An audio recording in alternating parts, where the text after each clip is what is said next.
কোরআনুল কারীমের সূরা বনী ইসরাঈলের থেকে সূরা বনী ইসরাঈল থেকে একটা আয়াতের অংশ তেলাওয়াত করেছি।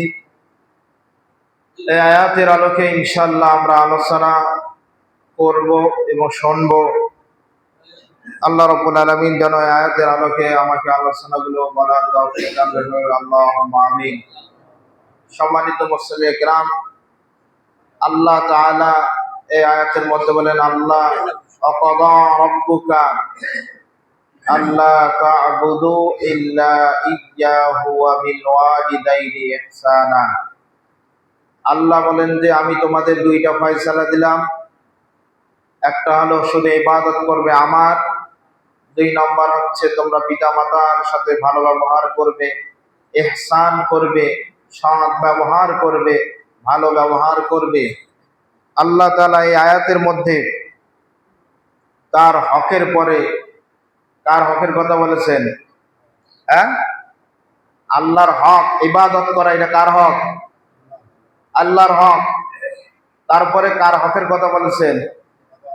বাবা আর মা। তাহলে কতটা গুরুত্ব হলে, কত না সিরিয়াস হলে দেখেন আল্লাহ তাআলা পিতামাতা তার হকের পরে পিতামাতার হকের কথা বর্ণনা করেছেন। আরো তো বিষয় ছিল, আরো অনেক বিষয় ছিল কিনা, কিন্তু সেটা কিন্তু আল্লাহ তাআলা উল্লেখ করে নাই। আল্লাহ তাআলা পবিত্র কোরআনুল কারীমের মধ্যে বলেছেন আমার শুকর আদায় করো, এরপরে তোমরা তোমাদের পিতামাতার শুকর আদায় করো। তাহলে এই পিতামাতার তাদের শুকরিয়া, আল্লাহর শুকরিয়া আদায়ের পরে পিতামাতার শুকরিয়া আদায় করার কথা বলেছেন। তাহলে পিতামাতার সঙ্গে ভালো ব্যবহার করা, তাদের হক আদায় করা কতটা গুরুত্বপূর্ণ।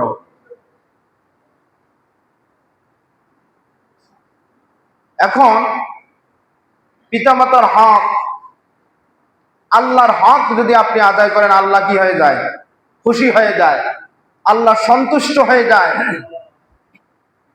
আপনি যদি পিতামাতার হক আদায় করেন, পিতামাতা সন্তুষ্ট হয়ে যায়, পিতামাতা আপনার উপর খুশি হয়ে যায়। আপনি আল্লাহর হক আদায় যদি আপনি না করেন, আল্লাহ আপনার উপর খুশি হবে না অখুশি হবে? কি হবে? অখুশি হবে, অসন্তুষ্ট হবে, আপনার উপর নারাজ হবে। কিন্তু আপনি যদি এখন পিতামাতার যদি আপনি হক আদায় না করেন, তাহলে পিতামাতা বুঝি আপনার উপর খুশি হবে? খুশি হবে? কি হবে? অসন্তুষ্ট হবে, অখুশি হবে, আপনার উপর নারাজ হবে, আপনার উপর মন খারাপ করবে। পিতামাতা করবে কিনা? এজন্য আল্লাহ তাআলা পবিত্র কোরআনুল কারীমের মধ্যে পিতামাতার হকের পরে, আল্লাহ তাআলার হকের পরে পিতামাতার হকের কথা বলেছেন। আল্লাহ তাআলার শুকরিয়া, আল্লাহ তাআলার প্রতি শুকরিয়া আদায়ের পরে পিতামাতার শুকরিয়া আদায় করার কথা আল্লাহ তাআলা বলেছেন। তাহলে এই পিতামাতার এই হক আদায় করা কতটা গুরুত্বপূর্ণ, এগুলো আয়াত থেকে, পবিত্র কোরআনুল কারীমের আয়াতগুলো থেকে বোঝা যায়। পিতামাতা সন্তুষ্ট তো আল্লাহ তাআলা আমার সন্তুষ্ট। পিতামাতা যদি অসন্তুষ্ট হয়ে যায়, আমার আল্লাহ তাআলা আমার উপর অসন্তুষ্ট হয়ে যাবেন। বিশ্বনবী বলেন, রিদার রাব্বি ফি রিদাল ওয়ালিদাইন, সাকাতুর রাব্বি ফি সাকাতিল ওয়ালিদাইন। পিতামাতা যদি সন্তুষ্ট হয়, আমার আল্লাহ তাআলা সন্তুষ্ট হবেন। পিতামাতা যদি অসন্তুষ্ট হয়ে যায়, তাহলে আমার আল্লাহ তাআলা আমার উপর অসন্তুষ্ট হয়ে যাবে। পিতামাতা হলো আপনার আমার জন্য জান্নাত জাহান্নাম। বিশ্বনবী বলেন, হুমা জান্নাতুকা ওয়া নারুকা। পিতামাতা তোমার জন্য জান্নাত, আর এই পিতামাতা তোমার জন্য জাহান্নাম।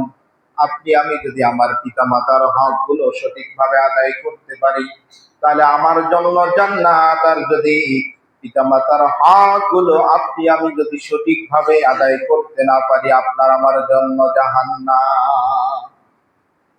পিতামাতার খিদমতের মধ্যে কত যে করলাম। হাদিস শরীফের মধ্যে এসেছে, বিশ্বনবী বলেন যে যদি কোনো সন্তান যদি তার পিতামাতার প্রতি নেক দৃষ্টিতে দেখায়, আল্লাহ তাআলা একটা হজ এবং একটা উমরা করার সওয়াব তার আমলনামায় লিখে দিবে। কত বড় নিয়ামত! হজ এবং উমরা করার জন্য মানুষ কত লক্ষ লক্ষ টাকা খরচ করে, আর আপনি এই সওয়াবটুকু পেয়ে যাবেন আপনার পিতামাতার প্রতি যদি আপনি নেক নজরে দেখান, তাদের যদি আপনি খিদমত করেন, তাদের সঙ্গে ভালো ব্যবহার করেন, তাহলে আপনার আমলনামায় এই হজ করার সওয়াব লেখা হবে। কত বড় নিয়ামত এই পিতামাতা! পিতামাতার হক বলতে আমরা কি বুঝি? পিতামাতার হক হলো তাদের আনুগত্য করা, তারা যেটা কথা বলবে সেই কথা অনুযায়ী চলা। তবে ওই পিতামাতা যদি আল্লাহর অবাধ্য কোনো কথা বলে, যেমন যদি বলে যে না তোমাকে নামাজ পড়া যাবে না, তখন তার কথা মানা যাবে না, তখন পিতামাতার আনুগত্য করা যাবে না। যদি বাবা মা যদি বলে না তোমাকে দাড়ি রাখা যাবে না, তখন এই পিতামাতার আনুগত্য করা যাবে না। অর্থাৎ পিতামাতা যদি শরীয়ত গর্হিত কোনো আনুগত্যের কথা বলে, তাহলে তার কথা মানা যাবে না। তাছাড়া সর্ব অবস্থায় পিতামাতার আনুগত্য করা আপনার আমার জন্য ফরজ। আল্লাহর ইবাদত যেমন ফরজ, পিতামাতার খেদমত করা, পিতামাতার আনুগত্য করাও ফরজ।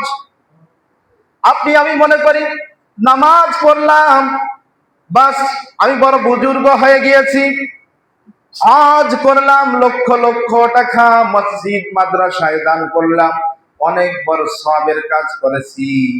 আমি মাসে মাসে ডাকাত, বছরে বছরে ডাকাতের টাকা দেই, মাসে আপনার রমজান মাসে রোজা রাখি, আর বুঝি আর কিছু করার নাই। না না, এগুলো যেগুলো করলেন এগুলো হকুল্লাহ, আল্লাহর হক আর মানুষের হক। হকুল ইবাদ সবচেয়ে গুরুত্বপূর্ণ মারাত্মক বিষয় হলো হকুল ইবাদ। আপনি নামাজ পড়েন নাই, আল্লাহ হয়তো বা আপনাকে ক্ষমা করে দিতে পারে। আপনি যাকাত আদায় করেন নাই, সেটা আল্লাহর হক, আল্লাহ ইচ্ছা করলে ক্ষমা করে দিতে পারে, নাও দিতে পারে। কিন্তু আপনি যদি হকুল ইবাদ, মানুষের হক গুলোর মধ্যে সবচেয়ে গুরুত্বপূর্ণ হক হলো পিতামাতার হক, এই পিতামাতার হক যদি আপনি আমি আদায় না করি, যতই নামাজ পড়ি না কেন, যতই রোজা রাখি না কেন, যতই হজ করি না কেন, যতই যাকাত দিই না কেন, যত লক্ষ লক্ষ টাকা দান করি না কেন, কোনো নাজাত পাওয়ার কোনো উপায় থাকবে না যদি পিতামাতার হক আদায় না করি। হকুল ইবাদ, এই মানুষের হকগুলোর মধ্যে সর্বপ্রথম যে হকটা সেটা হচ্ছে পিতামাতার হক। আপনি পিতামাতার হক আদায় না করে, আপনি কে বলেছে আপনাকে লক্ষ লক্ষ টাকা দিয়ে আপনাকে হজ করার জন্য? আগে পিতামাতার হক আদায় করেন আপনি, তারপরে আপনি হজে যান।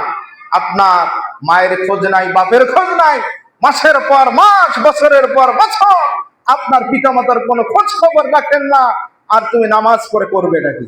বলো, আপনার উপর তো আল্লাহ অসন্তুষ্ট, আল্লাহ তো আপনার উপর নারাজ, আল্লাহ তো আপনার উপর অখুশি। পিতামাতা যদি আমাকে যদি এক সিটা পরিমাণ যদি সম্পত্তি না দেয়, তারপরও আমি পিতামাতার অবাধ্য হওয়া যাবে না। পিতামাতা যদি আপনাকে আমাকে বাড়ির থেকে বের করে দেয়, তারপরেও পিতামাতার অবাধ্য হওয়া যাবে না। যদি পিতামাতা আপনাকে আমাকে সম্পত্তি এক টুকরো না দেয়, তারপরেও পিতামাতার অবাধ্য হওয়া যাবে না। কারণ তিনি যদি এই অপরাধ করে থাকেন, এটার বিচার করবে আল্লাহ। এই বিচার করার অধিকার আল্লাহ তাআলা কোন সন্তানকে দেয় নাই। এজন্য মারাত্মক পিতামাতার হক। পিতামাতার হক গুলোর মধ্যে এক নম্বর হচ্ছে আনুগত্য করা। এরপরে আরেকটা হক হলো তাদের সেবা যত্ন করা। তাদের কি করা? সেবা যত্ন করা। এমনও তো সন্তান আছে, বছরের পর বছর চলে যায়, বাবা মায়ের কোনো খোঁজ খবর রাখে না। আসে না নাই? এই তো ঢাকায় যে তোলপাড় হয়ে যাচ্ছে সোশ্যাল মিডিয়া, এক মা তার 4টা সন্তান, একটা হচ্ছে যুগ্ম সচিব, আরেকটা হলো কি বুয়েটের টিচার, আর একটা কানাডা প্রবাসী, আর একটা মেয়ে যেটা থাকতো সেটা হলো শিক্ষিকা। সেই মায়ের কি হয়ে গেল? বেহাল অবস্থা। রুমের অবস্থা দেখলে মনে হয় যে এইখানে মানুষ বসবাস করে নাকি অন্য কিছু বসবাস করে। যেটা সোশ্যাল মিডিয়া আমি দেখেছি যে করোনা অবস্থা, সে মা মারা যাওয়ার পরে পোকা ধরেছিল শরীরের মধ্যে, অথচ সন্তান একজন সচিব, আরেকজন হচ্ছে বুয়েটের টিচার, টাকা পয়সার তাদের কোনো অভাব ছিল না, কিন্তু তাদেরকে এত শিক্ষিত বানানো মনে হয় পিতামাতার অপরাধ হয়েছে। আমার কাছে মনে হয় এটা মনে হয় পিতামাতা অপরাধ করে ফেলেছে। এদেরকে যদি পথের ফকির বানাতো, এটাই মনে হয় পিতামাতার জন্য সবচেয়ে ভালো ছিল।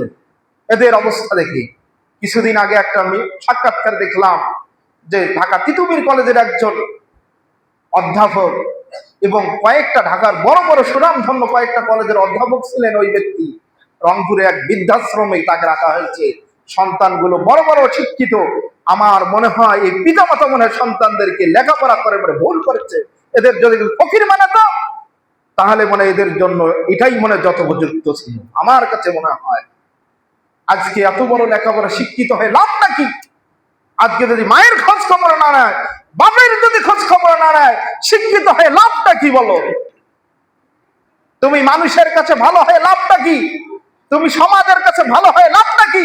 তুমি যদি মায়ের কাছে, বাবা মায়ের কাছে যদি ভালো না হও, তোমার এই দশের কাছে ভালো মন্দ হওয়া এটা তাতে আসে যায় না। এজন্য পিতামাতার হক গুলোর মধ্যে একটা হলো আনুগত্য করা। তারা যদি বলে যে কথা বলবে সেই কথা অনুযায়ী চলা, যদি সেই কথাটা শরীয়ত বহির্ভূত না হয়। 2 নম্বর হলো তাদের সেবা যত্ন করা। 3 নম্বর হলো তাদের খোঁজ খবর রাখা। এটা দরকার আছে না নাই? অনেক সন্তান এমনও আছে যারা মাসটা মাস, বছরের পর বছর চলে যায়, পিতামাতা কি অবস্থায় আছে এদের কোনো খোঁজ খবর রাখে না। এরা সুসন্তান কখনো হতে পারে না, এরা হলো কুসন্তান। এগুলো হচ্ছে পিতামাতার কুসন্তান। যেই পিতামাতা আপনাকে আমাকে জন্ম দিতে গিয়ে তাদের মৃত্যু হয়ে যেতে পারত, তারা যে পেইন, তারা যে ব্যথা সহ্য করেছিল, মেডিকেল সায়েন্স বলে এগুলো যদি কোনো পুরুষের এরকম ব্যথা হয়, পুরুষদের হাড় ভেঙে যাবে, পুরুষটা মরে যাবে। এমন ব্যথা তারা সহ্য করেছে তোমাকে আমাকে এই জন্মগ্রহণ করাতে গিয়ে। আর আজকে তুমি মাসের পর মাস চলে যায়, সেই পিতা মাতার তুমি খোঁজ খবর রাখো না। এটা তোমার ওপর ছিল, এটা হক, এটা হকুল ইবাদ, এটা বান্দার হক। এরপরে পিতা মাতা আর একটা হক হলো তাদের আর্থিক ভাবে সাহায্য সহযোগিতা করা। তারা যদি অসচ্ছল হয়, তারা যদি চলতে না পারে, তাদের আর্থিক ভাবে সাপোর্ট দেওয়া, তাদের সহযোগিতা, এটা একটা পিতামাতার হক।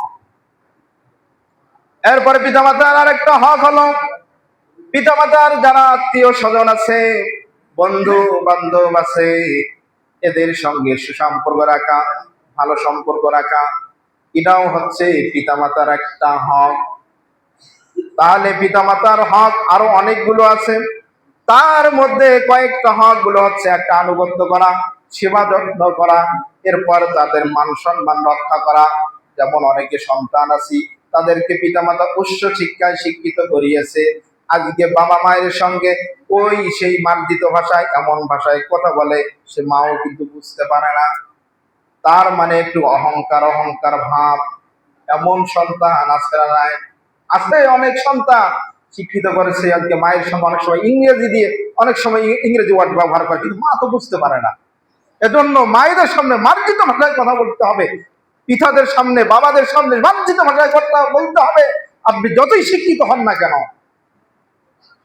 এমনকি তাদের সামনে উচ্চ কণ্ঠে কথা বলা যাবে না, তাদের সঙ্গে অভদ্র ভাষায় কথা বলা যাবে না। এমনকি ফালা তাকুল্লাহুমা উফ, তাদেরকে ধমক দেওয়া যাবে না, এবং তাদের সামনে উফ শব্দটা পর্যন্ত বলা আল্লাহ তাআলা এটা নিষেধ করে দিয়েছে। এটা নিষেধ করে দিয়েছেন, উফ শব্দটা বলাও পিতামাতার সামনে এটা নিষেধ। আর আজকে আমাদের সমাজের যেটা বাস্তবতা, সেটা উফ শব্দ তো দূরের কথা, নানান অশ্লীল ভাষায় পিতামাতাকে যেভাবে গালিগালাজ করা হয়, যেভাবে বকাঝকা করা হয়, এটা কখনো সুস্থ মানুষের এটা কখনো কথা হতে পারে না, কখনো এটা সুসন্তানের কথা হতে পারে না। এভাবে পিতামাতার সঙ্গে যেভাবে অশ্লীল ভাষায় গালিগালাজ করে, অথচ আল্লাহ বলছেন উফ শব্দটাও বলা তাদের সামনে নিষেধ। চিন্তা করেছেন? শুধু ধমক দেওয়া নয়, আজকের সন্তানগুলো তো ধমক দেয় না পিতামাতাকে, বরং পিতামাতাকে ঘাড় ধাক্কে তাদেরকে বাইরে থেকে, রুম থেকে বের করে দেয়। এমন সন্তান আছে না নাই? আমার নিজের চোখে দেখা এক সন্তান তার মাকে তার কোমরের মধ্যে এমন জোরে লাথি দিল, মা কমপক্ষে 2-3 হাত দূরে যা পড়ে গেল। আমার নিজ চোখে দেখা। এমন পৃথিবীতে সবচেয়ে নিকৃষ্ট হচ্ছে এই সন্তানগুলো, যারা পিতামাতার অবাধ্য, যারা পিতামাতাকে গালিগালাজ করে, যারা পিতামাতার যারা বকাঝকা করে, যারা পিতামাতাকে এভাবে লাথি মারে, পিতামাতাকে ঘাম থাকতে বের করে দেয়। পৃথিবীর মধ্যে সবচেয়ে নিকৃষ্ট সন্তান এরা, পৃথিবীর মধ্যে সবচেয়ে নিকৃষ্ট মানুষ, এবং পশুগুলোর থেকে এরা আরো নিকৃষ্ট। চতুষ্পদ যে জানোয়ার আছে তাদের থেকে এরা হচ্ছে নিকৃষ্ট। সম্মানিত হাজিরিন, যাই হোক, পিতা মাতার দোয়া হবে আর সিমেন্টের বস্তা আপনাকে দেয়নি, ঋণ আছে, একটু সেটা অবস্থা। সম্মানিত হাজিরিন, যাই হোক, এই পিতা মাতার যে হক গুলো আছে, এই হক গুলো আপনাকে আমাকে সকলকে আদায় করতে হবে। আল্লাহ রাব্বুল আলামিন সকলকে তৌফিক দান করুন। সকলে আল্লাহুম্মা আমিন। যাই হোক, কথা বলবেন। আসসালামু আলাইকুম।